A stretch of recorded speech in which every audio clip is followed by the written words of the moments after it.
Hi all, நான் kitchen shorts ஒன்று upload பண்ணியிருந்தேன். அதில் எல்லாரும் ஒரு சில ஆர்கனைசர் பற்றி கேட்டிருந்தீங்க. இது என்னோட சிங்க் ஏரியா. இது பக்கத்தில் ஒரு குட்டி ஒரு சின்ன ஆர்கனைசர் யூஸ் பண்ணியிருக்கேன். நீங்கள் எதுவுமே நெயில்ஸ்லாம் யூஸ் பண்ணி எதுவுமே ட்ரில் பண்ணி நெயில்ஸ்லாம் யூஸ் பண்ண வேணாம். இப்படி ஒரு ஹூக் கொடுப்பாங்க, அதில் அழகாக இப்படி நீங்கள் ஹேங் பண்ணிக்கலாம். நம்ம டிஷ்வாஷிங் லிக்விட் பவுல் வச்சுக்கலாம். பக்கத்தில் அந்த நம்ம யூஸ் பண்ணுற அந்த ஸ்க்ரப்பர் வச்சுக்கலாம். அழகாக இப்படி ஒரு பார்ட்டிஷன் கொடுத்துருக்காங்க.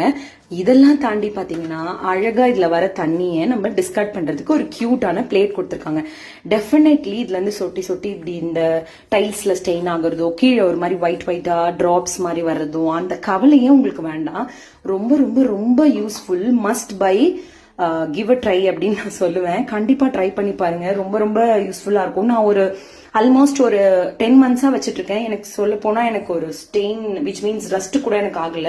ரொம்ப ரொம்ப யூஸ்ஃபுல்லா இருக்கு. நீங்க ரெண்டட் ஹவுஸ்ல இருந்தாலும் சரி, நார்மல் ஓன் ஹவுஸ்ல இருந்தாலும் சரி, நீங்க இந்த ட்ரில் பண்ண வேண்டாம்னு நினைக்கிறவங்க இந்த மாதிரி ஆர்கனைசர்ஸ் மஸ்ட் பைன்னு சொல்லுவேன்.